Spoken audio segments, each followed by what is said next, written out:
शांति।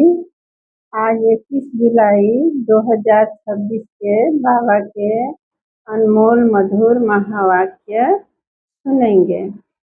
अब डायरेक्ट परमपिता शिव बाबा से ज्ञान सुनकर स्वयं नॉलेजफुल बनना है। केवल सुनी सुनाई बातों पर नहीं चलना है।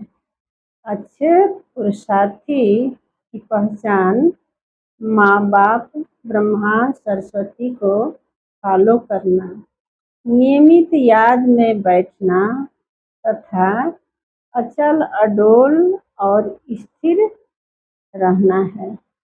देह अभिमान छोड़ देही अभिमानी बनना है और निरंतर शिव बाबा की याद से विकर्मों का विनाश करना है। याद की यात्रा ही सतो प्रधान बनने का साधन है। इसी से 21 जन्मों के सुख और स्वर्ग का अधिकार मिलता है। रूहानी पढ़ाई सच्ची कमाई करें और दूसरों को भी कराएं।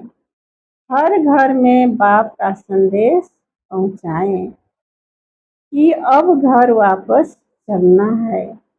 माया पर विजय प्राप्त कर महावीर बनना है। कोई भी विकर्म नहीं करना और हर परिस्थिति में बाबा की याद बनाए रखनी है। नॉलेज की लाइट और माइट से हर कर्म सफल बनता है। यदि सफलता देर से मिले तो उसे असफलता नहीं बल्कि परिपक्वता साधन समझें। सुनते हैं बाबा के अनमोल मधुर महावाक्य। बाबा कहते हैं, मीठे बच्चे, अभी तक तुम सुनी सुनाई बातों पर चलते आए। अब बाप तुम्हें डायरेक्ट सुनाकर आप समान नॉलेजफुल बनाते हैं। प्रश्न है, अच्छे पुरुषार्थी बच्चों की निशानी तथा उनकी अवस्था का गायन क्या है? उत्तर है, अच्छे पुरुषार्थी बच्चे मदर फादर को पूरा फॉलो करेंगे, अपने जीवन पर तरस खाएंगे, पूरा अटेंशन रखेंगे, थोड़ा भी समय निकाल बाबा की याद में जरूर बैठेंगे। उनकी अवस्था का गायन है अचल अडोल स्थिर। उन्हें ही महावीर कहा जाता है। गीत है, भोलेनाथ से निराला कौन। ओम शांति। भक्ति मार्ग में दुनिया सिर्फ गाती है। तुम बच्चे अभी समझते हो भक्ति मार्ग में हम भी गाते थे। अब वही भोलानाथ सम्मुख है। भोलानाथ अक्षर भक्ति मार्ग का है। ज्ञान मार्ग का अक्षर है शिव बाबा। तुम समझते हो, अनादि बने बनाए ड्रामा प्लान अनुसार अब संगम युग पर बाप को आकर हमसे यह पुरुषार्थ कराना ही है। कल्प पुरुषार्थ कराते आए हैं। कितना समय तुम बच्चों ने भक्ति की है, यह भी सिद्ध कर बतलाते हैं। जिन्होंने पहले भक्ति शुरू की है, वहीं आकर ज्ञान लेंगे और फिर सूर्यवंशी बनेंगे। सतयुग में सिर्फ एक लक्ष्मी नारायण तो नहीं आते, उनकी डिनास्टी भी है ना। उसको कहा जाता है दैवी वर्ण। भारत में दैवी वर्ण था, अब आसुरी वर्ण है। यह है संगम। अब आसुरी से दैवी वर्ण में जाना है। बरोबर यह महाभारत लड़ाई भी वही है जो गाई हुई है। सिर्फ नाम शिव के बदले श्री कृष्ण काट डाल दिया है। एक गीता खंडन हुई तो सब शास्त्र खंडन हो जाते हैं। मूल बात गीता की है। गीता पाठशालाएं व गीता भवन कितने हैं? गीता ज्ञान सुनने की पाठशाला खुद सुनाने वाला है नहीं। जो होकर जाते हैं वह फिर गायन चलता है। बच्चों को तो रोज बाप बहुत प्यार से समझाते हैं। बच्चे जानते हैं बाबा प्यार का सागर, सबको प्यार से सिखलाते हैं। बाबा कभी गुस्सा नहीं करते, सदैव प्यार से समझाते हैं। बच्चे तुम सतों प्रधान थे, फिर पुनर्जन्म लेते आए हो। तुम भारतवासी ही असूल देवी देवता धर्म के हो, यह भी बतलाते हैं। पहले पहले वर्षा लेने कौन आएंगे? जिन्होंने कल्प पहले लिया है वही कहेंगे बाबा आपके सिवाय हमारा सहायक और कोई नहीं। बाप क्षमा भी तब करेंगे जब संगम युग होगा। यह तो बच्चे जानते हैं कि रावण राज्य और राम राज्य यहाँ ही होता है। रावण राज्य है तब तो राम राज्य चाहते हैं। तुम जब शिव बाबा कहते हो तो बुद्धि निराकार तरफ ही जाती है। निराकार ही याद आता है। आत्मा ही बाप को पुकारती है। ऐसे भी नहीं कि परमात्मा कोई बैठ सुनते हैं। बाप समझाते हैं ड्रामा प्लान अनुसार पतितों को पावन बनाने के लिए तो मैं शरीर में आता हूँ।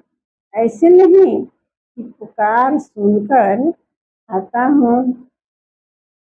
भक्ति जब पूरी होती है तब मुझे आना ही है।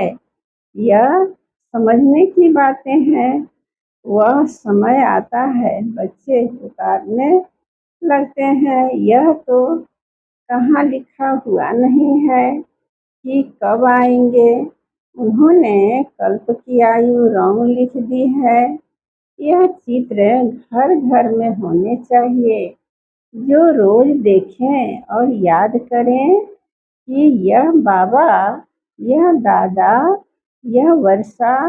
बाप कहते हैं बच्चे सतो प्रधान बनने के लिए मुझे याद करो तो खाद निकल जाएगी। यह युक्ति बाप ही समझाते हैं। यह बाप भी कहते हैं मैं भी पुरुषार्थ करता हूँ। बच्चे एक दो को सावधान कर उन्नति को पाना है। यह चित्रों की समझानी बहुत अच्छी है। शिव बाबा ब्रह्मा द्वारा स्थापना कर रहे हैं। सामने महाभारी महाभारत लड़ाई खड़ी है। इतने अनेक धर्म विनाश होंगे, उसके लिए लड़ाई जरूर चाहिए। यह बातें बच्चों को भूलनी नहीं चाहिए। बरोबर अब कलयुग घोर अंधियारा है। कितने ढेर मनुष्य हैं, जरूर विनाश होना है। सतयुग में एक धर्म होगा, जरूर 84 जन्म का चक्र भी उन्होंने ही लगाया है। यह तो सहज है। बाकी इतने सब धर्मों का जरूर विनाश होगा, फिर एक धर्म की स्थापना बरोबर हो रही है। सर्व का सदगति दाता बाप हैं। बाप से ही बच्चों को वर्षा मिलता है। बच्चे जानते हैं हम जो यह पढ़ाई पढ़ते हैं वह भविष्य 21 जन्मों के लिए पढ़ते हैं। भगवान वाच मैं तुमको पढ़ाकर 21 जन्मों के लिए स्वर्ग का मालिक बनाता हूँ। सूर्यवंशी चंद्रवंशी घराने की बरोबर स्थापना होती है। जो जितना पुरुषार्थ करेगा उतना ऊंच पद पाएगा। तो शिव बाबा कहते हैं, इन मदर फादर को फॉलो करो। इन्हों को सूक्ष्म वतन बैकुंठ में भी देखते हो, अपने को भी देखते हो। हम भी महाराजा महारानी बनते हैं। बैकुंठ का भी साक्षात्कार होता है। मानते भी हैं, बरोबर भारत बैकुंठ था। श्री कृष्ण पुरी थी, आज कंसपुरी है, कल कृष्णपुरी होगी। रात बदल दिन होना है। यह है आधा कल्प बेहद का दिन और आधा कल्प बेहद की रात। अंधियारे में ठोकरे ही खाते रहते हैं। ब्रह्मा की रात सो ब्राह्मणों की रात। फिर तुम ब्राह्मण से देवता बनते हो। सतयुग में ब्राह्मण होते नहीं, देवता होते हैं। यह भी बच्चे जानते हैं। भारत पवित्र राजस्थान था, फिर अपवित्र राजस्थान बना है। भारत सदैव राजस्थान रहा है। राजाई चलती आती है और धर्म वालों की शुरू से ही राजाई नहीं चलती है। भगवान ही राजा स्थापन करते हैं। भगवान ही आकर राजयोग सिखलाते हैं। वह है निराकार, ज्ञान का सागर, सुख का सागर। तुम जानते हो, बाबा से हमको वर्षा मिल रहा है।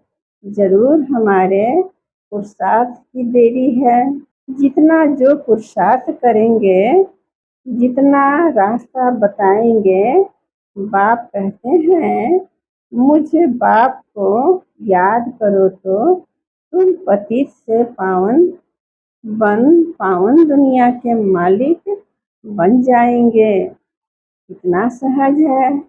लौकिक माँ बाप ज्ञान में अगर है तो बच्चों को भी आप समान बनाना पड़े।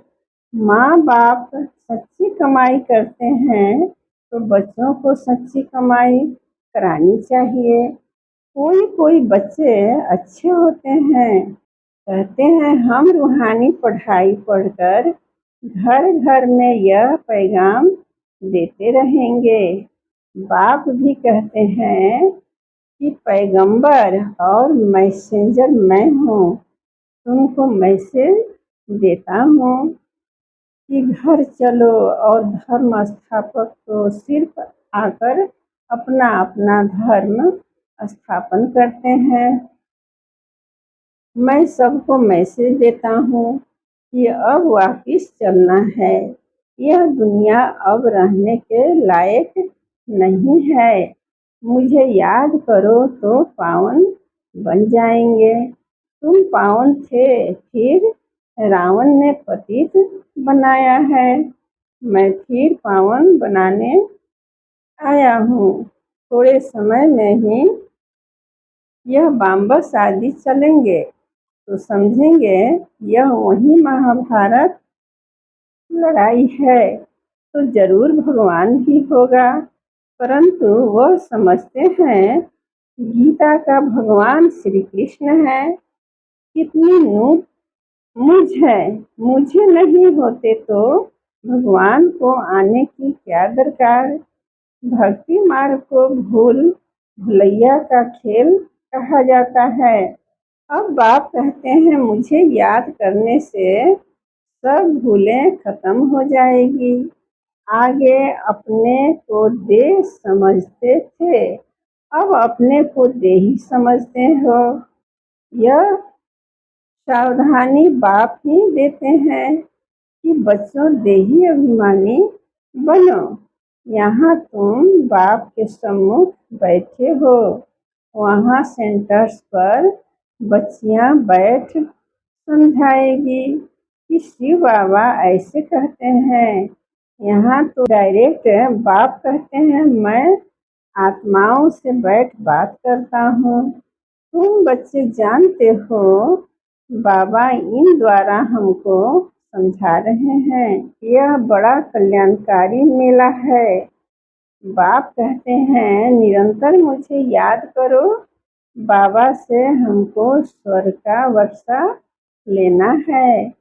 बाप और स्वर्ग को याद करना है। कोई भी विकर्म नहीं करना है।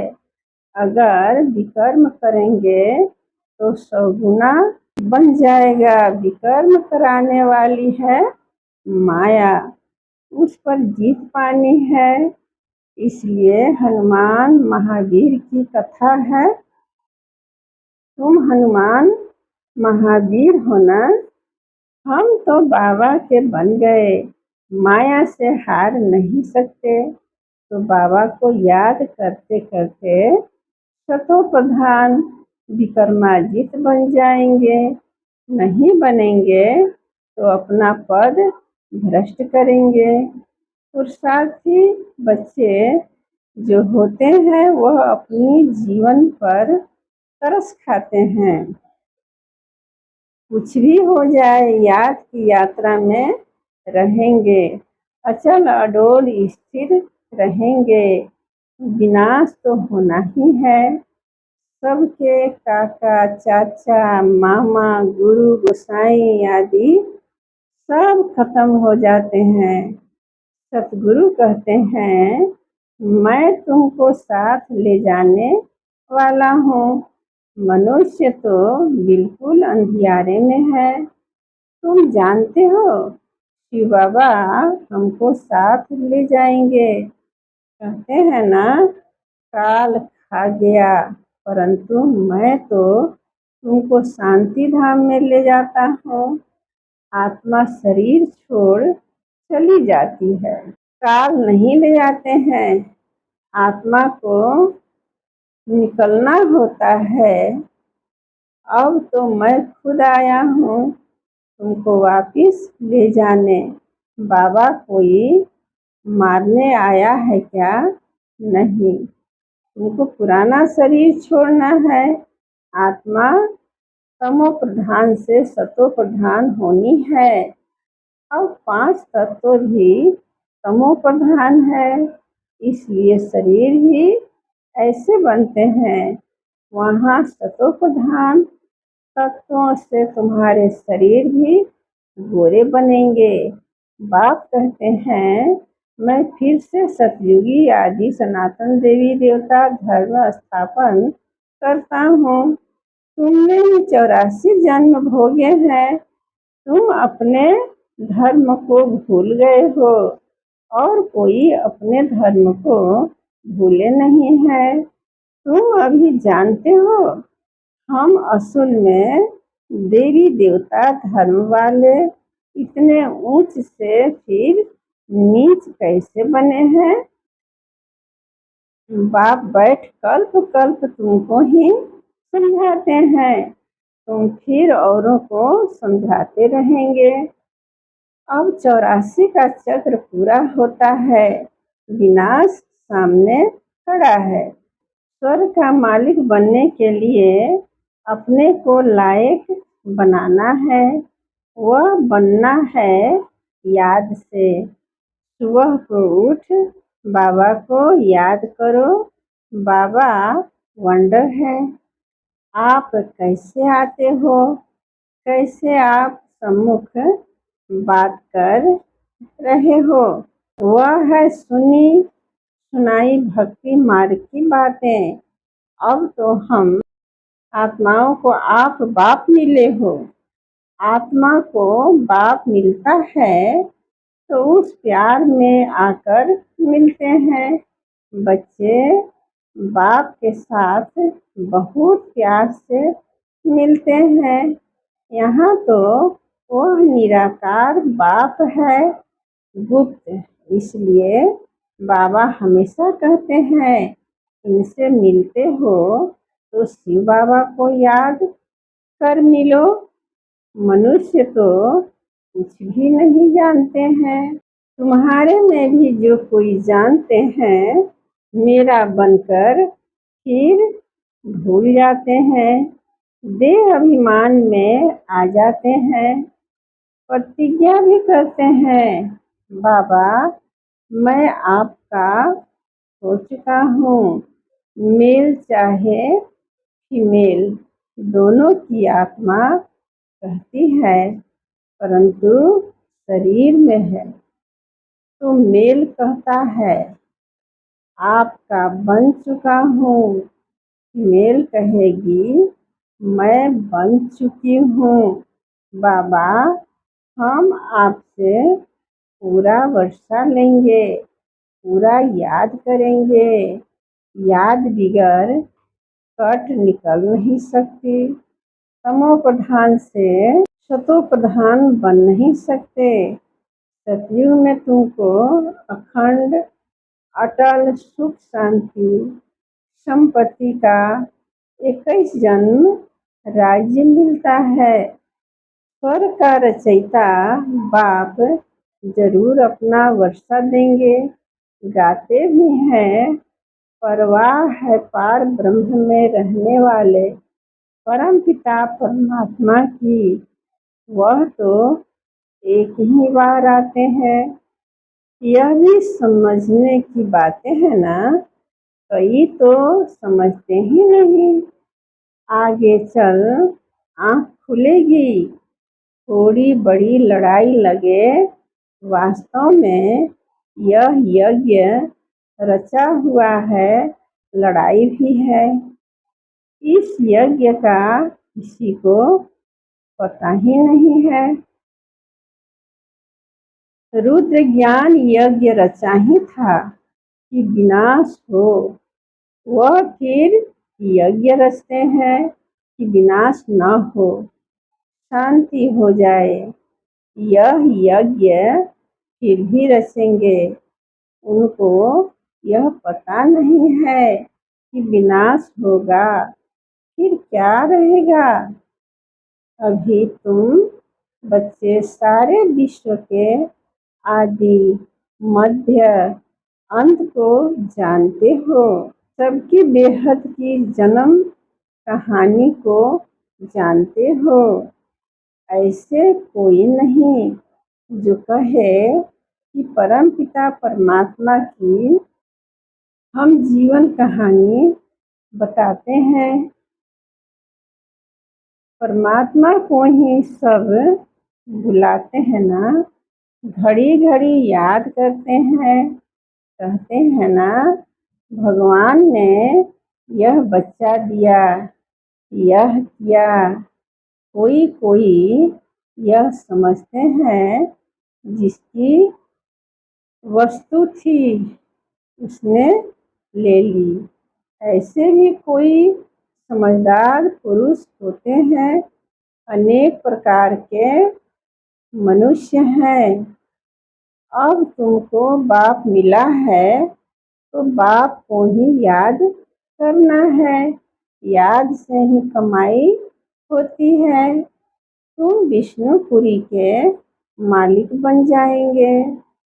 तुम सतयुग से लेकर कलयुग अंत तक सारे चक्र को जानते हो। तुम्हारी बुद्धि में हूबहू ऐसा है जैसे बाप की बुद्धि में है।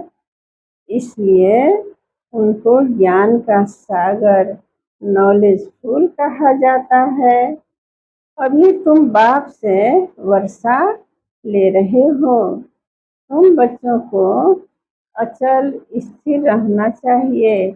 ऐसे नहीं कि माया घड़ी घड़ी आकर डोलायमान करे। शर्म बूटी छुई मुई नहीं बनना चाहिए। बाप को याद नहीं करने से मुरझा जाते हैं। बाप को याद करने का पुरुषार्थ तुम कर रहे हो। समय नजदीक आएगा, फिर तुम देखेंगे हमारा पुरुषार्थ अब पूरा हुआ। अंत आ गई। अच्छा, मीठे मीठे सिखिलधे बच्चों प्रति माता पिता बाप दादा का याद प्यार और गुड मॉर्निंग। रूहानी बाप की रूहानी बच्चों को नमस्ते। हम रूहानी बच्चों की रूहानी माता पिता बाप दादा को याद प्यार और गुड मॉर्निंग। नमस्ते नमस्ते नमस्ते। शुक्रिया बाबा, शुक्रिया। धारणा के लिए मुख्य सार। रूहानी पढ़ाई पढ़कर सच्ची कमाई करनी और करानी है। घर चलने का मैसेज सबको देना है। अब कोई भी विकर्म नहीं करना है। सवेरे उठकर प्यार से बाप को याद करना है। छोटी मोटी बातों में छुई मुई नहीं बनना है। अवस्था को अचल अडोल बनाना है। वरदान है, नॉलेज की लाइट माइट द्वारा अपने लक्ष्य को जगाने वाले सदा सफलता मुक्त भव। जो बच्चे नॉलेज की लाइट और माइट से आदि मध्य अंत को जानकर पुरुषार्थ करते हैं, उन्हें सफलता अवश्य प्राप्त होती है। सफलता प्राप्त होना भी लक्ष्य की निशानी है। नॉलेजफुल बनना ही लक्ष्य को जगाने का साधन है। नॉलेज सिर्फ रचयिता और रचना की नहीं, लेकिन नॉलेजफुल अर्थात हर संकल्प, हर शब्द और हर कर्म में ज्ञान स्वरूप हो, तब सफलता मूर्त बनेंगे। अगर पुरुषार्थ सही होते भी सफलता नहीं दिखाई देती है, तो यही समझना चाहिए कि यह सफलता नहीं, परिपक्वता का साधन है। स्लोगन है, न्यारे बनकर कर्मेंद्रियों से कर्म कराओ तो कर्मातीत स्थिति का अनुभव सहज कर सकेंगे। ये अव्यक्त इशारे हैं। ज्वाला स्वरूप स्थिति में रह शक्तिशाली याद का अनुभव करो। जब योग में बैठते हो तो समाने की शक्ति सेकेंड में यूज करो। सेवा के संकल्प भी समा जाए, इतनी शक्ति हो जो स्टॉप कहा और स्टॉप हो जाए। फुल ब्रेक लगे, ढीली ब्रेक नहीं। अगर 1 सेकेंड के बजाय ज़्यादा समय लग जाता है तो समाने की शक्ति कमजोर कहेंगे।